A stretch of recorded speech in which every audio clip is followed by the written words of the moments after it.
Grand afternoon. True Brit news.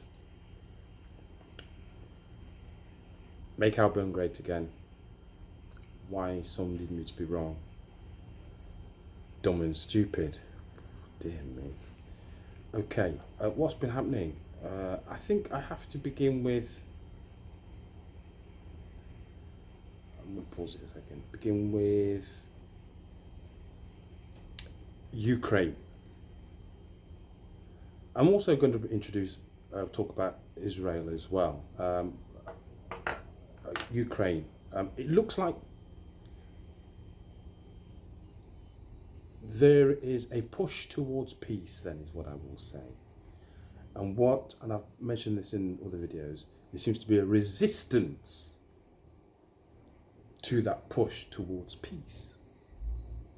So, most recently, I think but it's not funny, but it makes me smile. I'm seeing the true nature. I've posted some bits and bobs on my Facebook. The nature of the WASP, white Anglo-Saxon Protestant. And when I use the term white particularly, I'm using it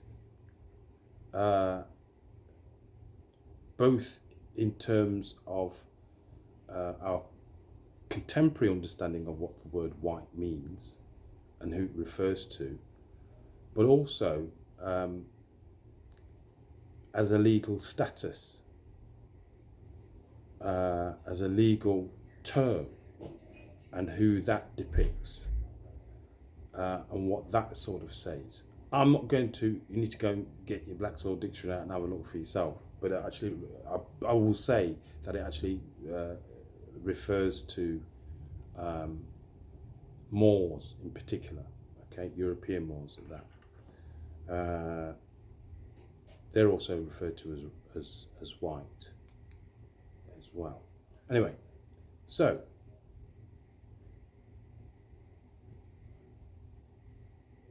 as well as the white Anglo-Saxon Protestants, that's what I'm referred to. So I'm talking here about the response, the pushback, the quiescence, the lack of enthusiasm for what seems to be happening in terms of a cessation of the loss of life on the battlefield that is in Ukraine, between Ukraine and Russia. Or anyway, I'll leave the politics out of it. So one of the things that's happened with these pronouncements, I mean, it's sort of been a bit of a slow build. So on the one hand, it's Russia, the US, Qatar, and some other, I can't remember which country it is. I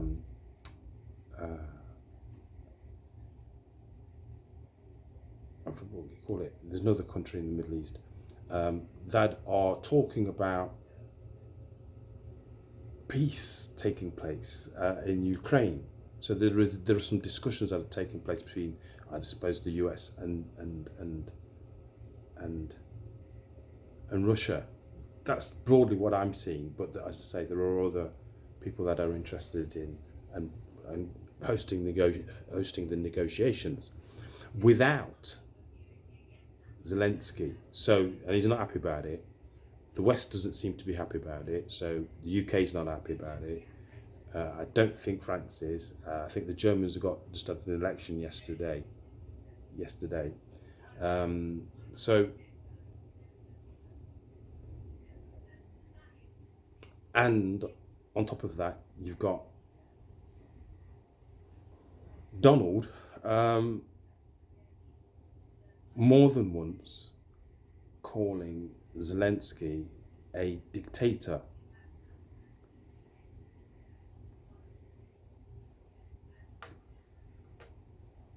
Everybody's entitled to their own opinion, okay?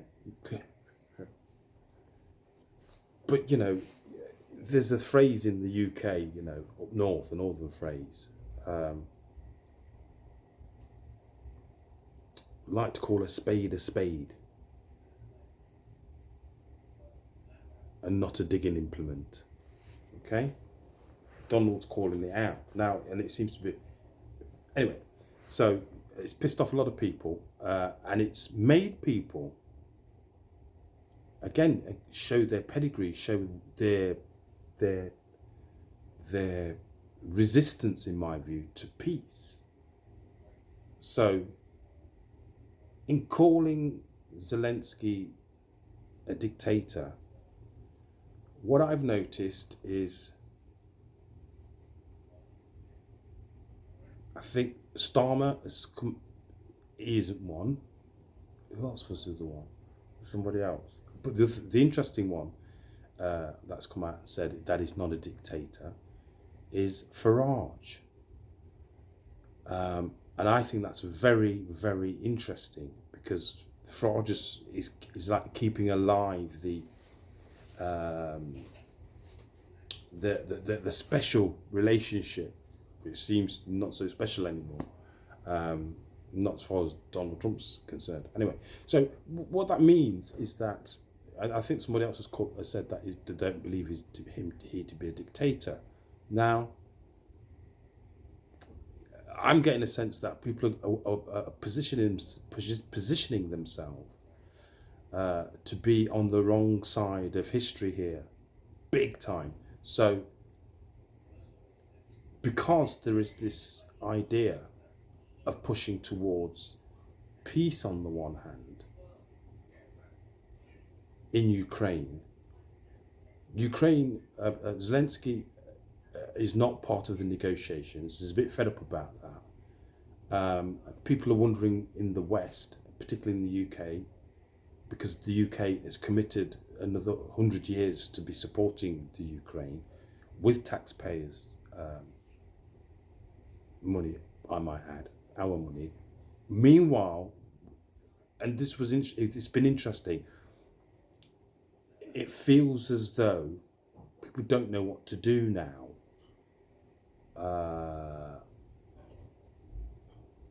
After calling out Trump on the one hand, or not being friendly towards him, and going against what it is that Trump is trying to achieve in Ukraine. So those people that sort of align themselves with the way that what it is that he's doing, his executive orders. And what as I say, what I'm noticing is that whilst people have been talking a good game about, yes, we support Trump, we'd like to have some of that over here, we need that kind of leadership here, we need some decisive action taking moves being made, what's actually happening is that people are showing where their loyalties lie at the end of the day, right? Trump's talking about golden age for America. He's talking about making America great again. They're talking about making America healthy again. And we in the UK are talking about, for the next 100 years, committing to being, making these islands and the people that inhabit them hungry all that time. We're going to be committing to a country in which the leader most recently has been described as a dictator. Yeah. Now, unless Trump knows something that we don't, which he probably does, but I think he knows exactly we all know what it is, the reasons why Trump is saying what it is that he's saying. And I think a lot of people have been shocked by the fact that he's going through with this. Did you know, one day last week, it might have been Friday, there was did I post something about this? Anyway, Black History Month, celebrating it, lots of black people in the Oval Office. Tiger Woods was there, receiving some honour, some something, a medal of something to do with being an American. Okay, so they're all there. It's talking good things, and like I could sort of see, and it's probably happening behind closed doors, that Donald Trump, amongst the WASP community, bearing in mind, because I don't think it's just about white people here or Caucasians, a lot of people not happy because talk about peace.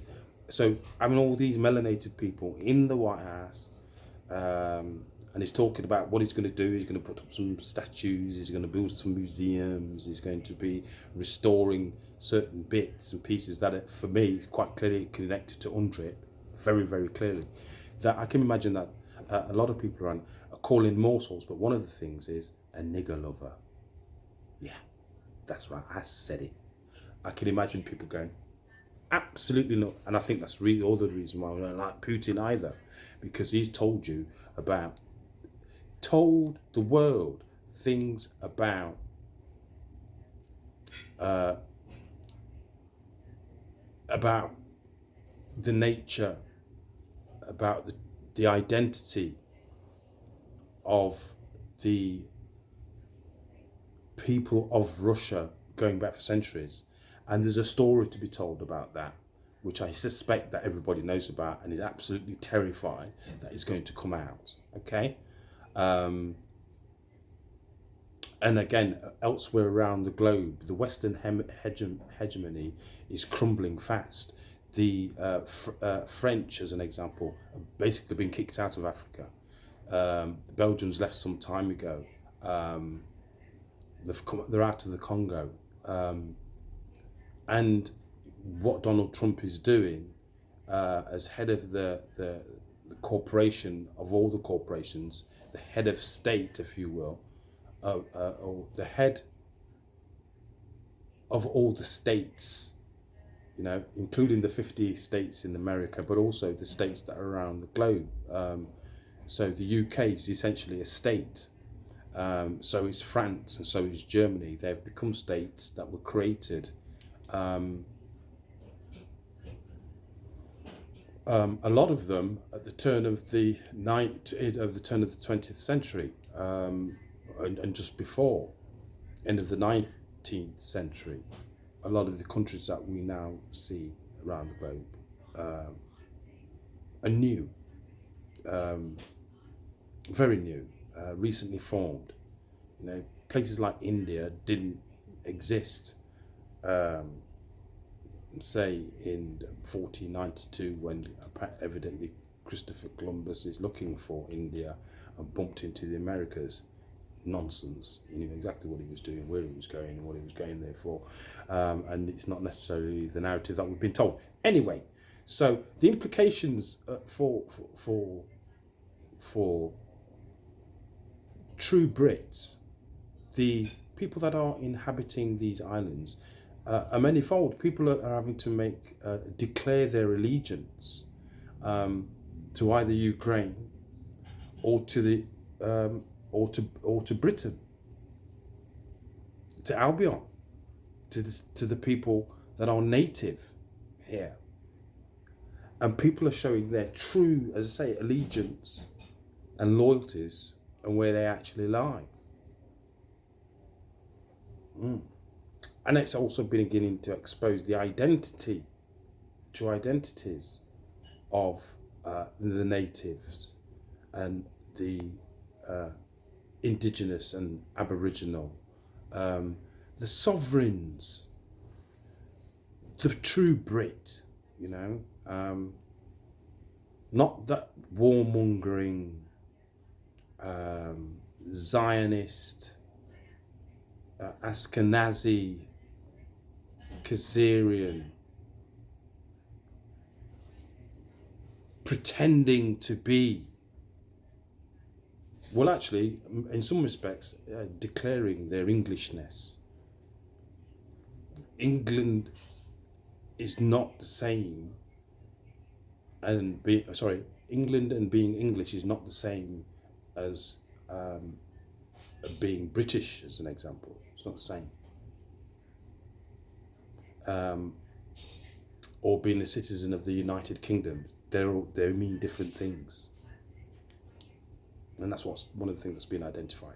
So I just wanted to sort of say that. So that's 15 minutes in literally. But so I think there's some implications, and I can see why there is no joy at the idea of peace. We're more interested in continuing to send or making sure that Ukraine continues to exist as a rogue, a recently created state.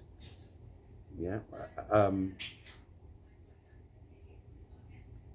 people are saying Russia is the protagonist here, is the aggressor. But I'm asking people to remember the Minsk Accords. They've been violated by the Ukraine and the West by some of the activities that they've been up to in Ukraine that violated that Minsk agreement. So they've been pushing the boundaries, pushing the borders, encroaching and building